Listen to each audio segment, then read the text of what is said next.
Can the New York Giants defense engineer a 2007 like turnaround? Ed Valentine of Big Blue View here with a new edition of the Valentine's Views podcast. Please like, share, and subscribe to support the channel. If you have been a Giants fan for long enough, you remember the 2007 season when the Giants won the Super Bowl, of course, but you also remember how that season started. The Giants gave up 80 points. The Giants defense, led by then first year defensive coordinator Steve Spagnuolo, gave up 80 points in season opening losses. And there were a lot of questions about whether Spagnuolo was in over his head as defensive coordinator, what would happen with the Giants defense, whether they had enough talent to stop anybody. And of course, what happened in 2007 was at the end of the week 3 game against the Washington Redskins, the Giants came up with a massive season altering goal line stand at the end of that game to win that game. And of course, that defense went on to become a defense that had an excellent season, a defense that had a great playoff run, a defense that shut down Tom Brady and the New England Patriots in a Super Bowl as the Giants pulled off a stunning upset there. And I am not going to sit here and suggest that the 2025 Giants will morph into the 2007 Giants and go on to win a Super Bowl. But I think that the start for this defense, one that had high expectations, one that drew a lot of hype, drew a lot of talk throughout the offseason because of the number of changes that were made to this defense, because of the amount of talent that was added to this defense. I'm not going to suggest that they're going to win a Super Bowl, but can they engineer a turnaround and become that sort of top 10, that sort of bulwark, that sort of backbone for the Giants that they were expected to be for the remainder of the season? Look, the numbers are not good. I did a Giants Kansas City Chiefs storylines post at Big Blue View this morning, and if you go there and you look at this post, 2 games is an admittedly small sample size, but the statistics are damning for the Giants at this point. They're last in the league in yards allowed, 27th in points allowed, last in rushing yards allowed, 31st in yards allowed per rushing attempt, last in total yards allowed, last in first downs allowed, 31st in the league in expected points added, EPA, on second and third downs. It's just the list goes on and on of things that the Giants haven't done well. And listen, it's not just the Giants defense that has contributed to an 0-2 start. Offensively, despite what the Giants did on Sunday against the Dallas Cowboys, the Giants have been terrible in the red zone. They're 1 for 7 in scoring touchdowns in the red zone. As a team, they have shown a tremendous lack of discipline, going well beyond James Hudson's epic and unforgivable meltdown Saturday or Sunday against the Cowboys. They have committed in 2 games, I think, 23 or 26 accepted penalties, 14 of those against Dallas on Sunday. They've shown a tremendous, they've shown an inability to run the football, traced mostly to the fact that their offensive line has simply not been able to open holes for Tyrone Tracy, Cam Scatabo, Devin Singletary in his limited running opportunities. So there are issues beyond the defense, but the defense was considered the best unit on this football team entering the season. It was considered the backbone of this Giants football team.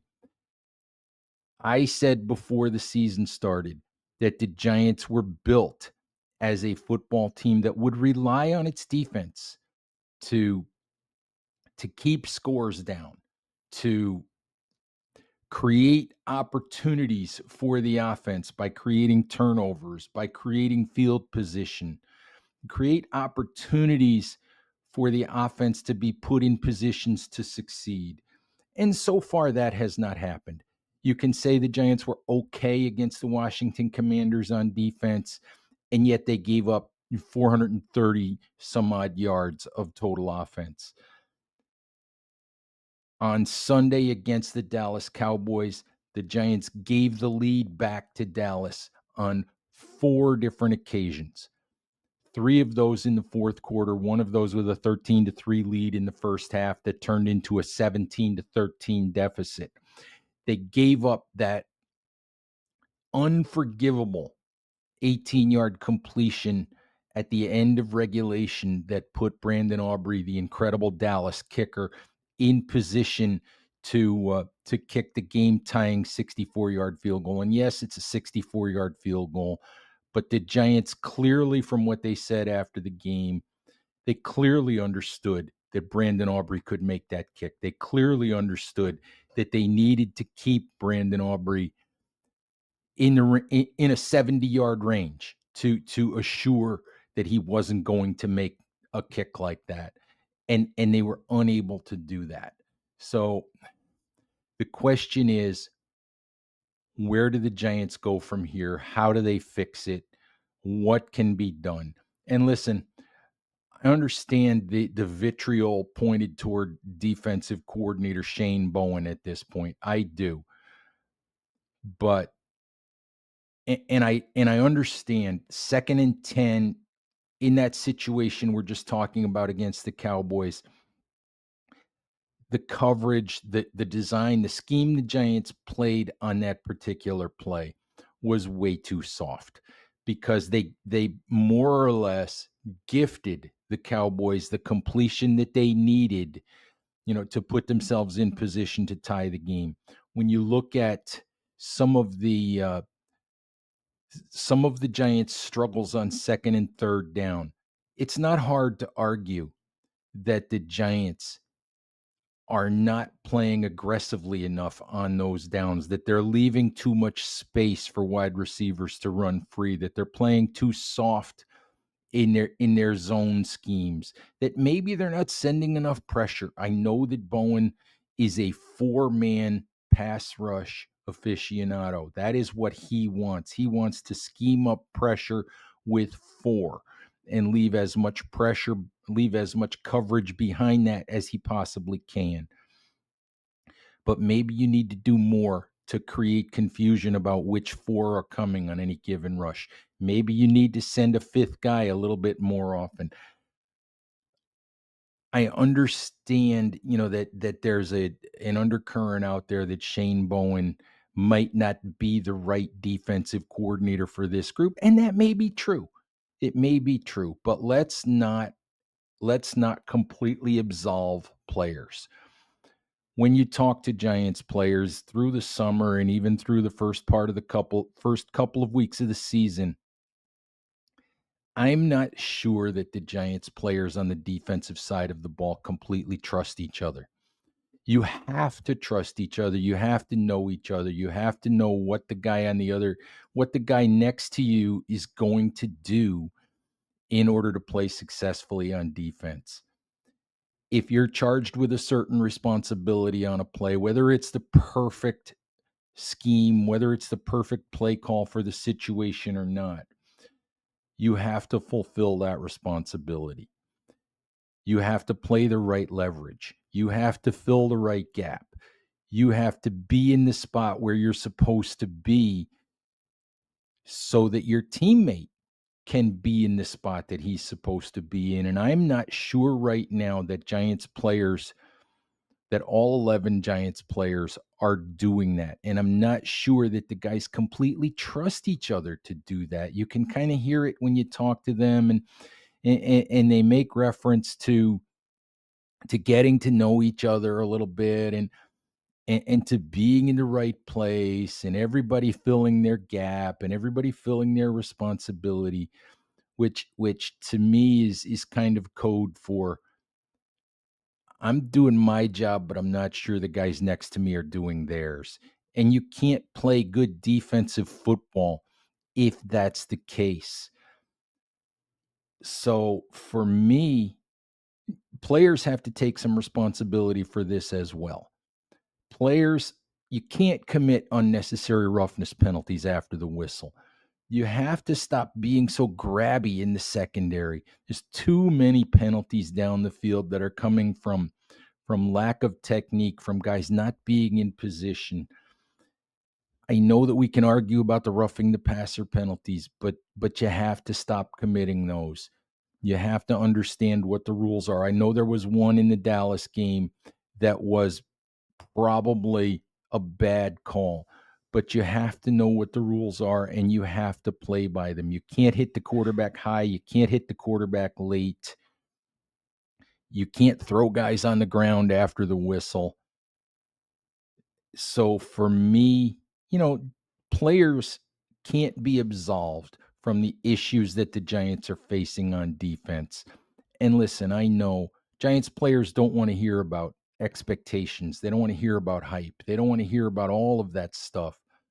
But for me, the biggest issue that the Giants are going to have over the next 17 games is, can this defense do what it's supposed to do to keep them in football games? Are some personnel changes needed? Maybe. I would like to see this rotation with Cordale Flott and Deontay Banks at cornerback. I would like to see that end. The reality of it is, yes, Banks is a first round pick, but Cordale Flott is playing better. So Cordale Flott should stay on the field. I know you want to justify your first round pick. I know you want to get something out of that pick. I know you already look bad because, as a front office, because Evan Neal hasn't given you what he needed to give you. Jalen Hyatt can't even get a snap. John Michael Schmitz at center is is not looking like the long-term answer at center that you hoped you drafted when you picked him in the second round. Darius Alexander really has yet to make an impact, third round pick this year, although I think that's coming. But I fully understand you want to get something out of your first round pick, but the best players need to play. The Giants have said the best players will play regardless of contract, regardless of draft status. So now they need to back up their words.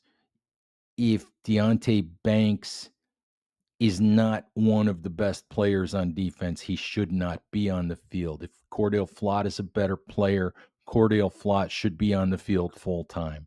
So for me, the biggest issue going forward for your Giants is whether or not they can get this defense right. I think the offense showed you that it can create some big plays. We'll have to find out going forward if they can continue to do that on a consistent basis. They're not going to put up 450 yards passing and 37 points every week, but if they can be a representative offense that averages somewhere in the 20s in terms of points, that should be enough for them to win some football games, provided that the defense does what the defense is supposed to do, what the caliber of some of the players on that defense says that it ought to be able to do. So anyway, Giants fans, I think that's enough of my soapbox for today. I appreciate you guys tuning in and listening and supporting the channel and supporting BigBlueView.com as you guys always do. So thank you for that. And please stay safe out there. Take care of each other, and we'll talk to you soon. Bye-bye.